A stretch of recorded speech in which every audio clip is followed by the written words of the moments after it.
Elon Nishmat, Betty Batia Frecha Bat, Myriam, Nishmata Eden, Lirfouat Kol HaCholim. Oui, si vous voulez. Lirfouat, Shalev, Yitzhak, Ben Eser Michal. Aviel Ben Ruth. Talia Bat Ruth. Nathalie Fortuné, Bat Daniel. Et moi j'ai l'image du jeune homme là, qui a été agressé, il s'appelle Meir Ben Tzipora. Meir Ben Tzipora.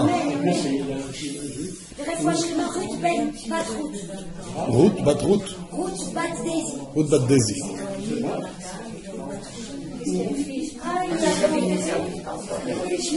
Bon, nous allons commencer la paracha de Toldot, 6e paracha de la Torah du Sefer Bereshit. De quoi parle Toldot? Elle parle de, comme son nom l'indique, Toldot veut dire les descendants. Et les descendants de qui? Toldot Yitzhak, c'est le titre le début de la paracha, c'est-à-dire Yaakov et Esav. On va nous parler essentiellement de Yaakov et Esav, mais pas que. Il n'y a pas que Yaakov et Esav dans cette paracha. On nous parle aussi de qui? De Yitzhak. Il y a une partie de la vie de Yitzhak dans de Yitzhak, de Rivka. Et pourquoi le titre, il est Toldot Yitzhak? On devrait dire Ele Chaye Yitzhak, je ne sais pas moi. Et puis Vetoldotav à la limite. Donc on va se poser cette question-là, on va essayer d'y répondre. Il y a dans cette paracha la naissance de Yaakov et d'Esav. Il va y avoir donc les différentes installations de Yitzhak. Yitzhak va s'installer à d'autres endroits, tout sauf en dehors d'Israël. On verra pourquoi. Et les puits qu'il va forer, qu'il va découvrir ou redécouvrir, et il va les appeler, comment il va les appeler. Et on nous parle de tout ça. On peut se demander quel est l'intérêt, a priori, de nous parler de ça. Il va y avoir le passage important dans la paracha des bénédictions qui devaient être attribuées à Esav par Yitzhak et qui finalement vont atterrir chez Yaakov. Avant ça, évidemment, il y a aussi la vente de voilà, la vente de la Bechora, et va suivre à cette vente la Kabbalat Abrachot, les bénédictions qui vont avec. Et à la fin de la paracha, il va y avoir, suite à la haine de Esav contre Yaakov qui va devoir partir et reçoit une bénédiction de son père pour aller se marier, chercher une femme chez Lavan, le frère de Rivka. Voilà donc grosso modo de quoi parle la paracha de Toldot. Alors premièrement, on va se demander, bonsoir, exactement, on va se demander, c'est quoi pourquoi Toldot? Pourquoi on appelle ça Toldot? Toldot veut dire les descendants. Les descendants, ça veut dire les enfants. Voici les descendants de Yitzhak, fils d'Abraham. Abraham a engendré Yitzhak. C'est le premier passouk de notre paracha. Alors, première question qu'on s'était posée donc. Si on ne parle pas que des enfants de Yitzhak, pourquoi la paracha me dit c'est les Toldot Yitzhak? Parce que une des réponses est que Toldot ne signifie pas seulement les descendants, elle signifie aussi la vie de Yitzhak. Quel rapport entre la vie et les descendants? c'est qu'en fait, la vie de quelqu'un, elle peut être lue à travers les descendants. C'est exactement ce que dit le premier verset. El toldot Yitzhak ben Avraham. Voici les descendants de Yitzhak qui est le fils d'Avraham. Donc ça veut dire que, pourquoi on nous dit qu'il est le fils d'Avraham, on le sait déjà. On dit non, on veut te dire ici que la vie de Yitzhak, elle est comme la vie d'Avraham. Est-ce que les enfants de Yitzhak la vie de chacun va être comme celle de Yitzhak? C'est pas dit. Et après on rajoute Avraham Olid et Yitzhak. La fameuse question, qu'est-ce que ça veut dire Olid? On n'a jamais vu un homme qui enfante. C'est Avraham qui a enfanté Yitzhak. C'est incroyable de dire une chose pareille a priori. On veut ici souligner l'idée que Avraham, quand on dit il a enfanté Yitzhak, ça veut dire que il lui a donné toutes ses particularités, toutes ses qualités. Ce qui est arrivé à Yitzhak, c'est ce qui est arrivé à Avraham. Ou le contraire, ce qui est arrivé à Avraham, c'est ce qui va arriver à Yitzhak. Si vous voyez quelle était la vie de Avraham, vous allez voir quelle est la vie de Yitzhak. Comment?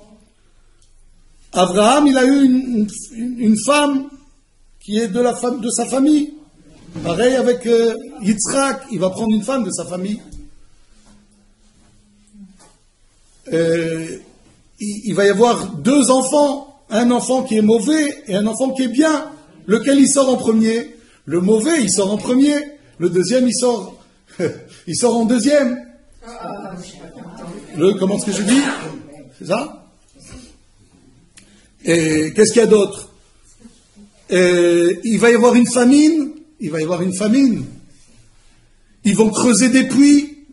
Avraham va creuser des puits. Et Yitzhak va creuser des puits. Qu'est-ce que ça signifie les puits qui creusent? C'est aussi, ça fait référence à toute la Emouna. Chaque puits que vous laissez, c'est une empreinte que vous laissez, que ça appartient à Avraham, celui qui, vous comprenez, c'est quelque part faire un travail de forage, c'est remplacer la poussière par de l'eau, c'est remplacer le mauvais esprit de la Avodah Zara par l'esprit de la Torah. C'est un peu ce que font Avraham et Yitzhak. Ils vont faire la même chose. Ils vont faire une brite avec Avimelech ou Fichol Tsartsevao. Là aussi, Yitzhak va le faire. La femme de Avraham va être enlevée par Paro et Avimelech. Pareil avec Yitzhak. Donc vous voyez, il y a un certain nombre de choses qui ont été... la femme de Avraham... Elle va être enlevée aussi. Rivka, ouais, elle a été dans la paracha. Par Avimelech. Est-ce que c'est le même Avimelech ou c'est le fils de Avimelech? Parce que tout l'Avimelech s'appelle Avimelech. Comme le pharaon s'appelle Pharaon. Bien qu'on change de pharaon. Vous comprenez? Donc dans notre paracha, on voit qu'elle est enlevée.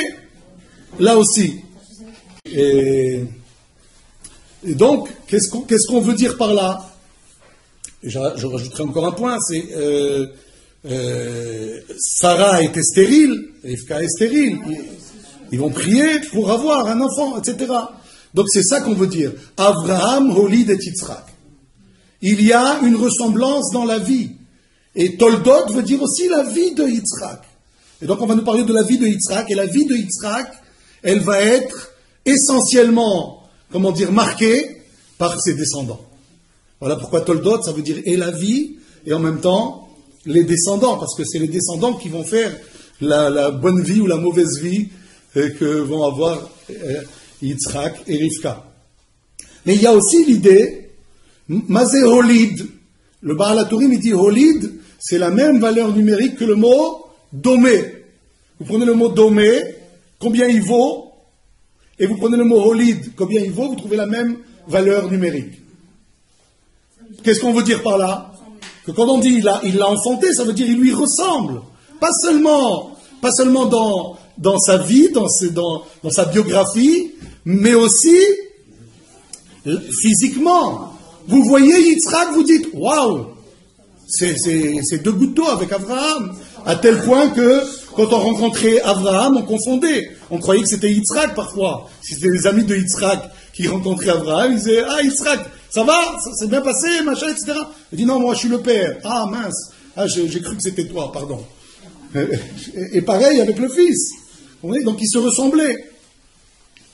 Et c'est là que Abraham va demander à ce qu'il y ait les signes extérieurs de vieillesse, qui permettent de reconnaître que l'un c'est le père, l'autre c'est le fils. Quand ils peuvent se ressembler tous les deux et avoir le même physique, et sans distinction, sans cheveux blancs, sans des rides peut-être, je ne sais pas, vous comprenez? Et donc, c'est ça Abraham Holid et Yitzhak. C'est Abraham qui a engendré Yitzhak. Ça veut dire aussi que les gens se sont exclamés ainsi. Au moment où ils ont vu Yitzhak grandir, alors que quand il était petit, on ne pouvait pas voir qu'il ressemblait tellement à... On pouvait dire, il lui ressemble un peu, mais pas à tel point. Ouais.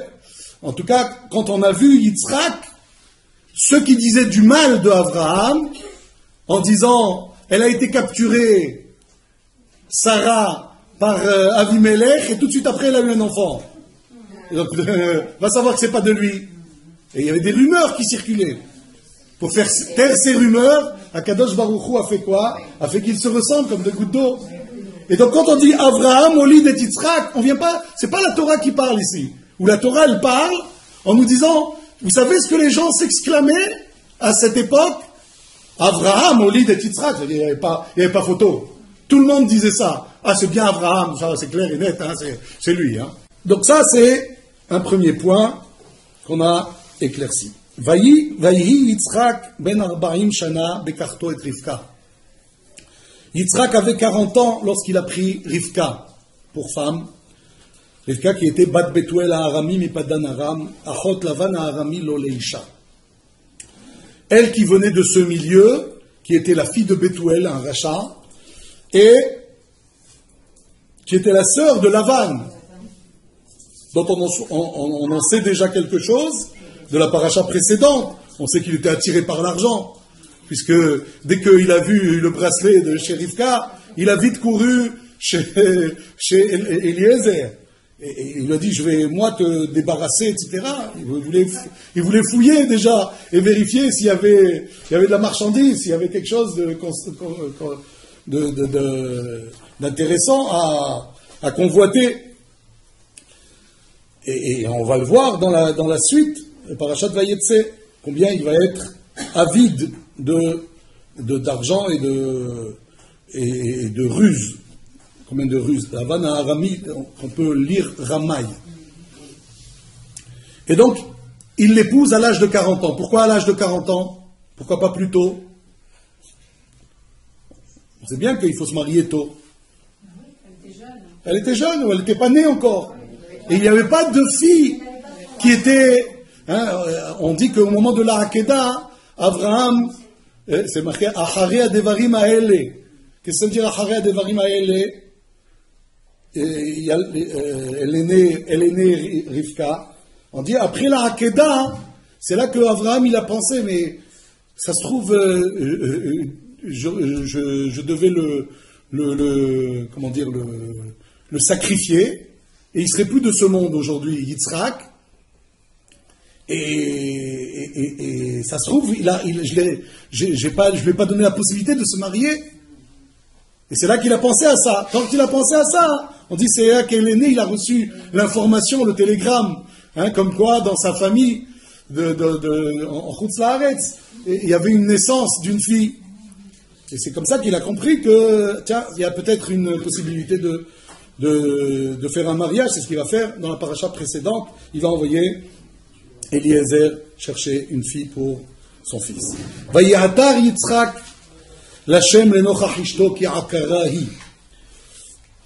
On dit, ils vont beaucoup prier. Alors Yitzhak va beaucoup prier. Vayatar. Le mot, il nous rappelle ici que Vayatar, il a prié sans cesse. il a prié énormément. L'Hachem, à Dieu, les nochachishto, face à sa femme. Ça veut dire quoi, face à sa femme? On ne prie pas face à quelqu'un. Qu'est-ce qu'on veut dire par là?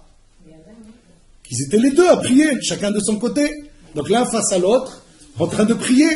C'est-à-dire qu'ils consacraient un temps de prière pour cette cause-là. Et ils priaient énormément. Ki akarahi, parce qu'elle était stérile. Et Dieu va lui répondre, va l'exaucer. Vata Rivka Ishto, et elle va tomber enceinte. Quand est-ce qu'elle tombe enceinte? On avait 14 ans.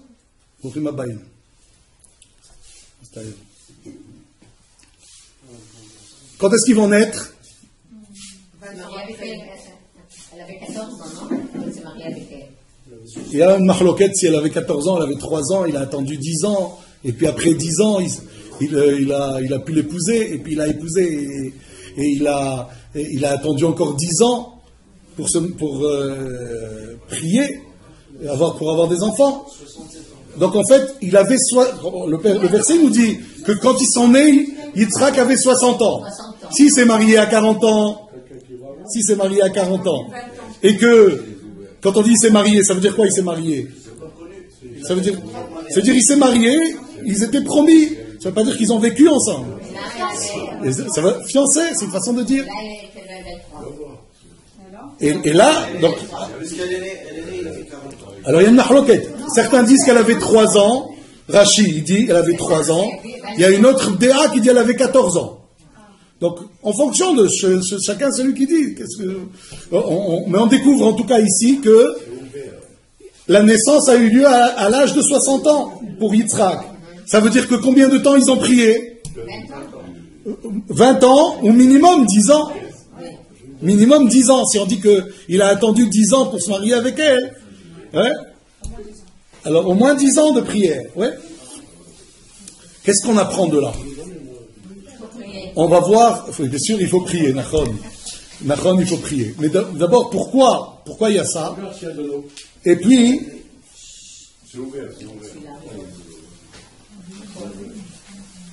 autre chose, c'est quand on voit dans la vie de Yitzhak, dans la paracha de la semaine, on va nous dire à un moment qu'il va avoir beaucoup de problèmes avec les Pélishtim, Yitzhak. Il va creuser des puits et eux, ils vont faire quoi? Ils vont le recouvrir avec du hafal. Alors, qu'est-ce qu'il fait, Yitzhak? Il dit, bon, on ne veut pas de moi ici. Il se déplace, il va ailleurs. Il creuse un autre puits. Et là, pareil, on l'embête, on lui fait des histoires. D'accord? Et jusqu'au 3e puits. Et là, on dit, il n'a plus de problème. Ouais? Qu'est-ce qu'on apprend de là? Pourquoi la Torah nous raconte ça? C'est des choses qui nous intéressent. Mis à part l'idée que l'on a dit tout à l'heure, que creuser des puits, c'est dire qu'on s'installe et qu'on rentre dans l'esprit des gens la grandeur de Dieu, la foi en Dieu. Mais en tout cas, on nous dit, voilà, il a appelé ce puits comme ça. Le premier puits qu'il a creusé, il l'a appelé Esek. Quitte à Sekou Imo, parce qu'ils ont eu des problèmes. Il a eu des problèmes avec eux. Ils ont voulu lui faire des histoires. Ok? Le deuxième, Sitna. Il l'a appelé Sitna. Pourquoi? Parce qu'ils viennent encore lui faire des problèmes. Comme Satan, Sitna. On voit que c'est de la provocation, on voit que c'est pas quelque chose qui est logique. Laissez-moi tranquille, si vous voulez chez moi. Et là, le troisième, ils vont l'appeler comme une ville ici en Israël, Rehovot. Il a fait Rehovot, qui veut dire, Dieu m'a ici ouvert les portes, comme on dit, ouais, il m'a élargi mon champ de vision, il m'a donné la possibilité de m'agrandir, de me développer. Et il a appelé donc Rehovot. Qu'est-ce que nous on est censé apprendre de là? Comme pour la prière, avec Yitzhak, c'est que la Torah, elle veut nous apprendre que on ne doit pas faire comme selon notre nature. Quelle est notre nature? Quelqu'un, il a prié. Il a prié une semaine, il a prié un mois. Il dit, combien je vais prier? Comprenez? On se dit, il y a quelque chose qui ne va pas. Tu as creusé un puits, tu vois bien que ça ne marche pas. Un deuxième, ça ne marche pas. Le troisième, qui c'est qui va faire ça? Il va se dire encore, je vais avoir des problèmes. De là, on apprend qu'il faut toujours persévérer, toujours y aller, toujours prier. Combien de temps? 10 ans, 20 ans. Qui te dit que un mois, ça suffit? Qui te dit qu'un an, ça suffit de prière? C'est quoi des prières? Des prières, c'est... Tu as marqué un point à chaque fois. Chaque fois que tu as prié, tu as marqué un point. Mais peut-être qu'il faut marquer 200 points. Qui te dit que ce que toi tu vois, ça s'appelle assez prier, que c'est bon? Vous comprenez? Et donc, la Torah nous apprend que dans la Emouna, dans le fait de... Merci beaucoup. Baruch ata Adonai, Eloheinu, melech haolam, shehakol niya bidvaro.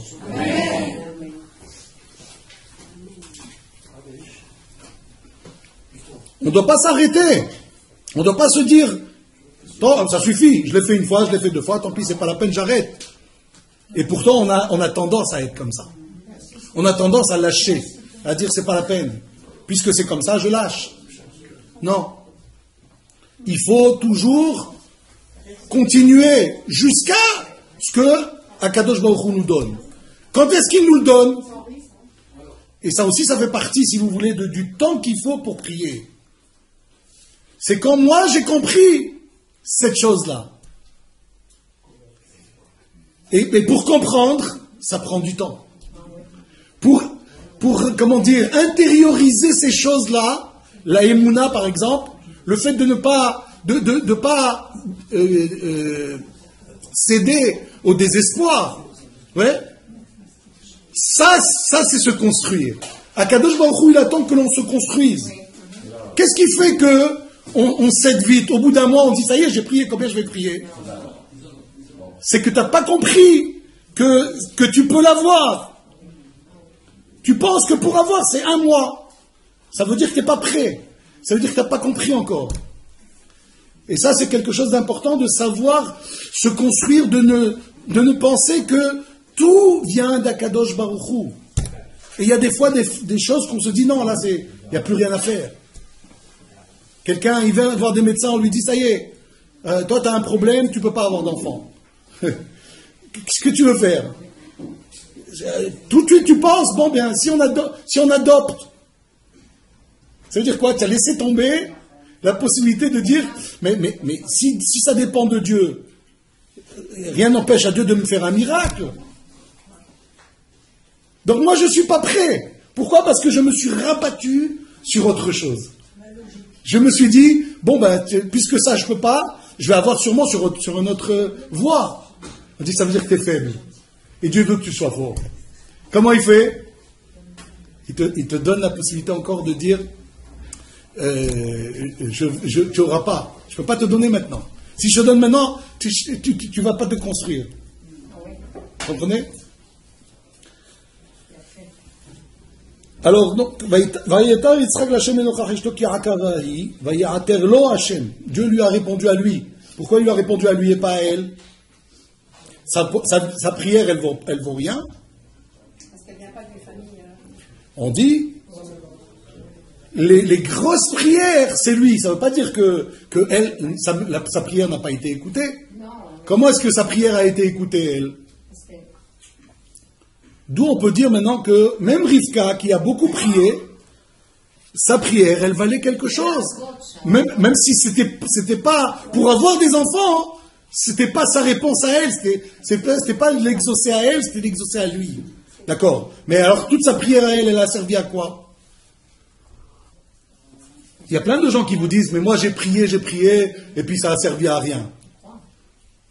Et on nous dit, nous, dans la Torah, en davar kazé. Ça n'existe pas une prière qui donne pas un fruit. Alors quel est ce fruit? Tout ce qu'elle a prié pendant 10 ans, pendant 20 ans, dans les Hein? générations d'après. Non, d'avoir Yaakov. Les générations d'après.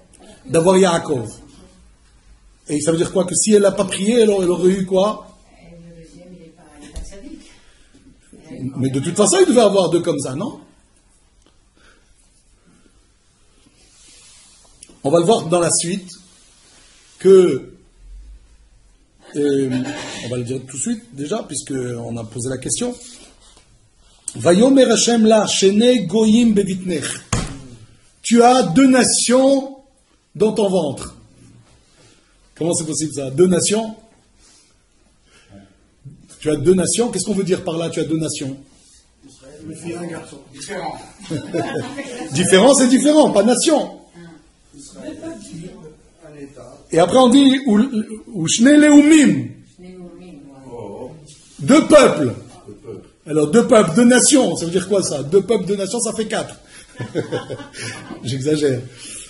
On veut dire là que les deux sont pas seulement des peuples, mais c'est aussi des nations.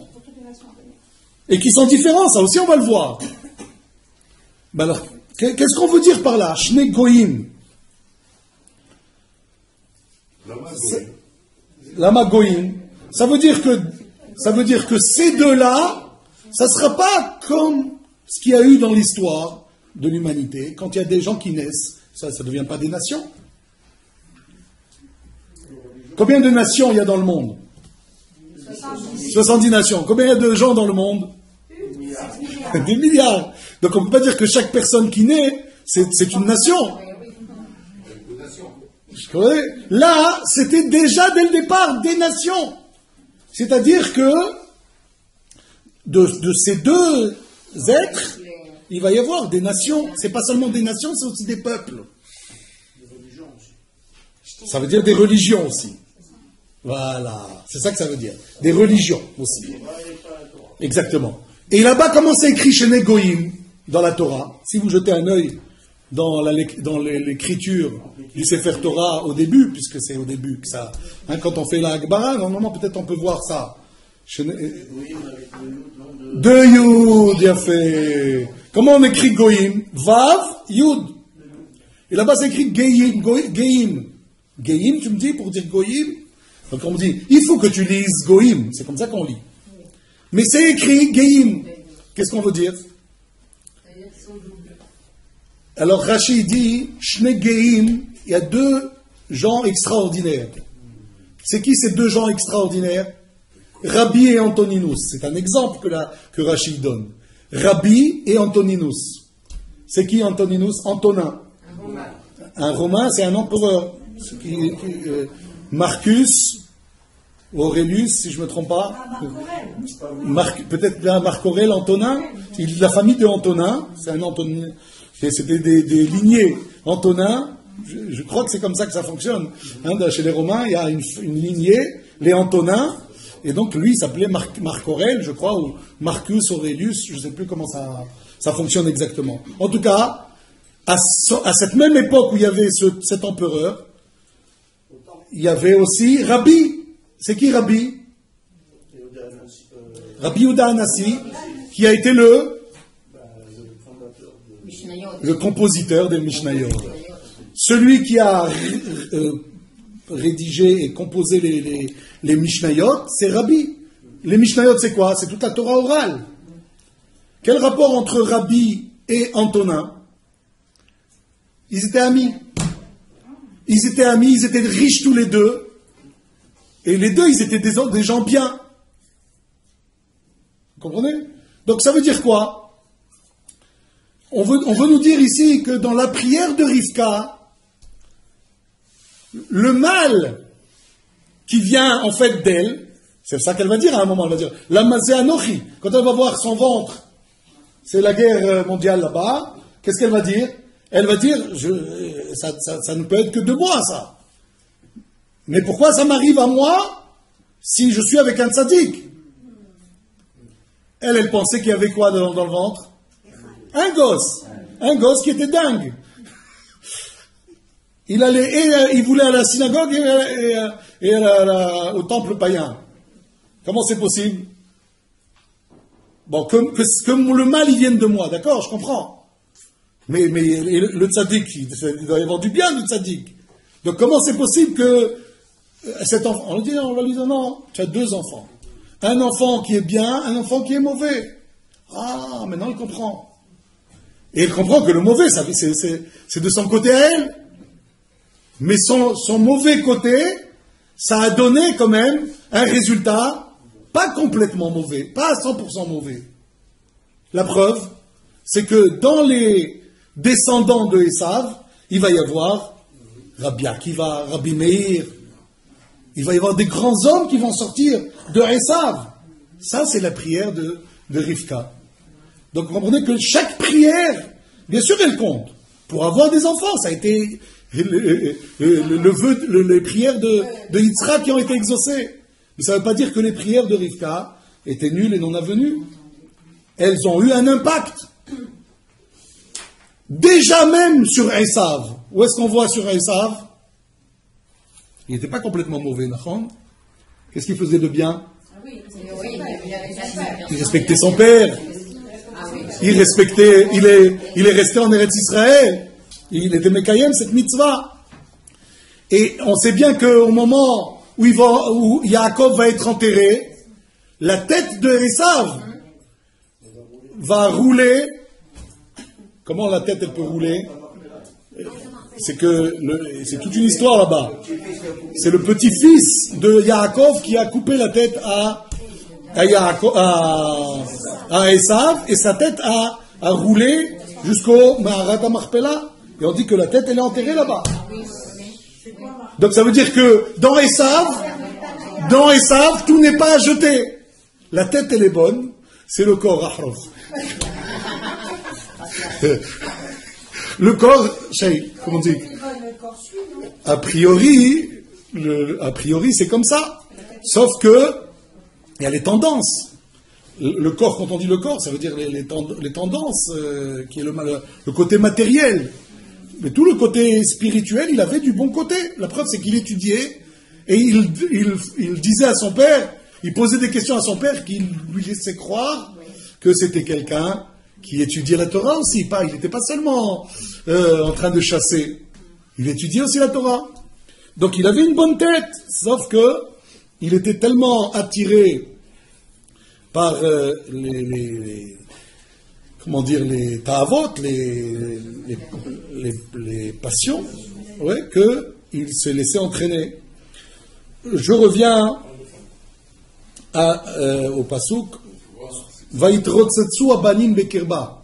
Qu'est-ce qui s'est passé dans le ventre de Rivka? Elle est tombée enceinte, on nous dit. Vata Rivka ishto. Vayitrotsetsu abanim bekirba. Ce mot, il est incroyable. Vayitrotsetsu. On n'a jamais vu un mot comme ça. Leitrotsets. Alors ça veut dire quoi? On dit il y a 2 directions dans ce mot. Dans ce mot, il y a le mot ratz, qui veut dire courir, et il y a un autre mot qui veut dire ratzutz, qui veut dire briser. Quand quelqu'un il est brisé, on dit il est ratzutz. Donc c'est quoi cette brisure et cette course? Alors la course, c'est ce qu'on nous explique, que quand elle passait devant le Beth Midrash de Shem et de Réver, c'était les 2 prophètes qui avaient à l'époque, qui étaient des descendants de Noach, vous voyez, le fils de Noach, et son arrière-petit-fils. Et ils avaient un Beth Midrash, ils étudiaient la Torah, ils étudiaient l'histoire du déluge, l'histoire de la création. Ils connaissaient un bon nombre de mitzvot qu'ils étudiaient. Donc quand elle passait là-bas, elle sentait l'enfant qui voulait partir, qui voulait sortir. C'était qui? C'était Yaakov, elle ne savait pas. Elle ne savait pas elle pensait que l'enfant il allait sortir. C'était comme, je ne sais pas si vous imaginez, chaque fois qu'elle passait là-bas, c'était comment on appelle ça, les contractions. À 2 mois, 3 mois, elle a des contractions. C'est possible? Comment ça? Et quand elle arrive à côté, là-bas, il veut sortir. Quand elle arrive, elle passe à côté des idoles, il veut sortir. Vous comprenez? Il veut encore des contractions. Elle pense pas qu'il y en a 2 pour l'instant. Et le mot ratzutz veut dire briser. Qu'est-ce que ça veut dire briser? Ça veut dire que déjà ils se disputent. Pourquoi ils se disputent? Ils sont pas d'accord. Déjà dans le ventre, ils ne sont pas d'accord. C'est ce qu'on va lui dire. Dans le ventre, ils ne sont pas d'accord. Ils se battent pourquoi?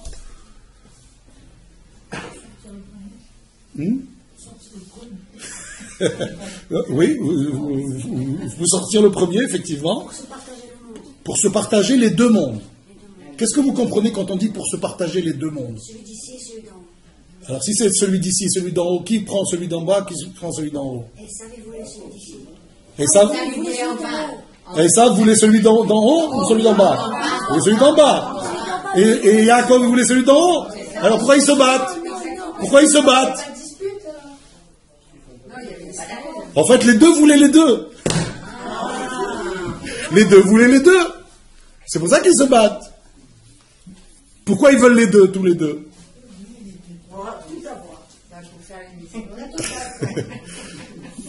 Alors c'est tout le problème. Comment ça se fait que depuis leur conception, Yaakov et Esav ont été créés ainsi, frères ennemis?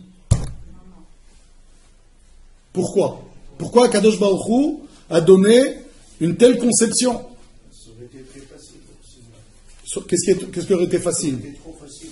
Quoi? On n'aurait pas eu d'ennemis. On n'aurait pas eu d'ennemis. On voit bien la différence. Alors, des jumeaux, pourquoi des jumeaux? Parce qu'il y a deux côtés. Un côté bien, un côté mal. Mauvais. Oui? Et donc il fallait des jumeaux. Mais pourquoi il fallait qu'ils se battent? Parce que s'ils ne se battaient pas, et c'est ça que ça nous indique pour nous, pour la suite, Yaakov, il aurait été entraîné par Esav. C'est important que les deux se disputent, parce que sinon, c'est qui est entraîné par qui? Quand vous prenez deux personnes, un qui peut faire les 400 coups, et l'autre qui est plutôt sage, le sage, il se fait avaler. Si le sage, il n'a pas des idées de dire, mais non, moi, je vais me battre, je ne vais pas le laisser faire. Alors, il est cuit. Il ne tiendra pas la route. Or, il s'agit ici de Shne Goyim, Shne Leumim. On va dire même que ces deux peuples sont des peuples haïs par les autres peuples. Il y a 70 nations. Il y a 70 nations, plus ces deux-là. Tous les projecteurs dans le monde, ils sont sur qui? Sur ces deux-là. Jusqu'à ce jour. Oui? Tous les projecteurs sont sur ces deux-là. Sur les Juifs, ça, parce que c'est les Juifs qui ont reçu ce qu'ils ont reçu. Et les autres, parce qu'ils sont là toujours à prendre du territoire. Et on va dire, Ul om mil om ye'ematz. Le pire dans cette situation, c'est que quand l'un se vide, l'autre se remplit. Lorsque l'un se remplit, l'autre se vide. Qu'est-ce qu'on veut dire par là? Ul om mil om ye'ematz. C'est-à-dire que les efforts de l'un sont produits au détriment de l'autre. Quand Israël il est coulé, c'est là que Rome, par exemple, Rome, c'est évident que c'est Édom. Oui? Rome, il était au plus haut quand le peuple juif, il était au plus bas, c'est-à-dire à la chute du temple. Pourquoi c'est comme ça? Pourquoi c'est comme ça? On est le baromètre, en fait. Exactement. On est au plus bas. Quand nous, on est au plus bas, eux, ils sont... Et quand nous, on est au plus haut, eux, ils sont au plus bas. Quand est-ce qu'on était au plus haut? Du temps du roi David. On entendait parler de Édom, ils étaient tout petits. C'est à peine si on entendait parler d'eux. Comprenez? Et à quel moment ça sera aussi comme ça? À l'époque du Mashiach. À l'époque du Mashiach, c'est Édom qui va se vider au profit de qui? Du peuple juif. Donc, c'est très important qu'il y ait cette contradiction entre eux, cette dispute, cette querelle, qui est déjà depuis le moment où ils étaient conçus. C'est vital pour nous, en fait. Ils prenaient notre C'est- silence. C'est vital pour le peuple juif, finalement. Pourquoi ? Vous dites, c'était vraiment vital que Jacob, justement, se batte dans le ventre. Sans quoi, Eh ben, sinon- il est aspiré. eh ben, sinon, il est aspiré. Pourquoi on est inspiré? Parce que c'est la nature humaine. La nature humaine, elle est quoi? Tu vois quelqu'un qui profite, il s'éclate. Tu veux pas t'éclater toi aussi avec lui? Tu te dis pourquoi pas moi? On est tous comme ça. On voit les gens s'enrichir. On dit, ouais, mais moi aussi je veux être riche. On voit les gens kiffer. Moi aussi je veux kiffer. Ils sortent. Ils font des tioulim. Mais nous aussi. D'accord? On est tous comme ça. Donc on aurait été aspirés. Donc c'est vrai que Yaakov, il a une tendance à vouloir d'abord le Olam Haba plutôt que le Olam Hazé. Mais ce Olam Hazé, il est important.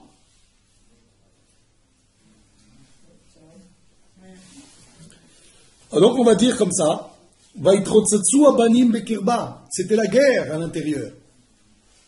D'autant que, on va le voir par la suite, Esav, il est tout poilu.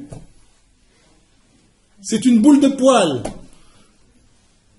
Et Yaakov, il est lisse.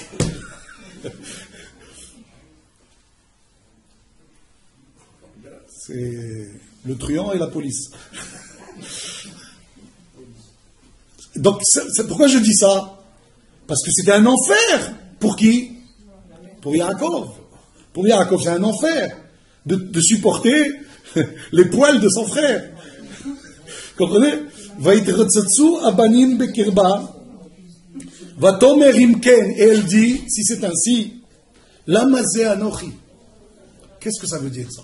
Elle dit une phrase qu'on ne comprend pas trop, a priori, quand on la traduit littéralement. Lamazé anochi. Traduction. Imken, si c'est ainsi. Lamazé. Pourquoi cela?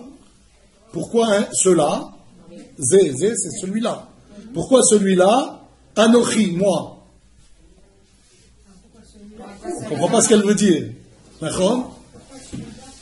Pourquoi celui-là pour moi? Alors ça veut dire... Pourquoi ça m'arrive? C'est une des explications. Pourquoi ça m'arrive à moi? Qu'est-ce qu'elle veut dire? Pourquoi ça m'arrive à moi? Qu'est-ce que j'ai fait? Elle est partie poser des questions autour d'elle. Vous avez eu des comment on appelle ça, des contractions, je cherche le mot. Vous avez des contractions comme ça à 2 mois, 3 mois? Non, ça n'existe pas. Elle dit, qu'est-ce qu'il y a? C'est le pshat. Le pshat, c'est pourquoi moi, comme ça? Mais c'est pas comme ça qu'il aurait fallu le dire. Lamazé anochi. Ça veut dire, lamazé li, lama koré li. Mazé lamazé anochi. Zé, c'est valeur numérique, zain, c'est 7. He, c'est 5. 7 et 5, 12. Lamazé anochi. Normalement, il doit y avoir, c'est connu qu'il y aura 12 descendants. Il dit, si c'est ça, attends, si c'est ça que pour un, je souffre comme ça, je vais avoir 12 comme ça, c'est pas la peine. Et c'est normal. Elle a vécu l'enfer. Vous comprenez? Ça nous indique combien c'était pénible pour elle. Ça, c'est une explication. Il y a une autre explication, Lamazé Anochi. Qu'est-ce que ça veut dire? Anochi, ça veut dire je suis Dieu. Qui c'est qui dit je suis Dieu? C'est Dieu quand il va donner les 10 commandements. Donc il n'y a pas d'autre Dieu que moi. D'accord? Anochi, c'est moi. Et nul autre. On dit comment? Un enfant, il peut vouloir et la Avodazara et le truc. Il y a quelque chose qui ne va pas. Elle a eu un problème de foi. Ça explique à la suite que va telech lidrosh et Hashem. Voilà pourquoi elle a été demandée des explications. Où elle est partie demander des explications? C'est marqué va telech lidrosh et Hashem. Elle est partie demander à Dieu. Demander à Dieu, C'est comment? On prie. Mais quand on prie, on n'a pas de réponse nécessairement. Alors ça veut dire quoi? On va telech l'hydroche et Hachem. Elle a demandé, Rashi dit, au prophète. C'est qui le prophète? Shem. Shem. Elle a demandé au plus grand des prophètes, c'est Shem, le fils de Noach, celui qui a survécu au déluge. Elle lui demande à lui, d'où on sait qu'elle a été? Rashi dit, elle a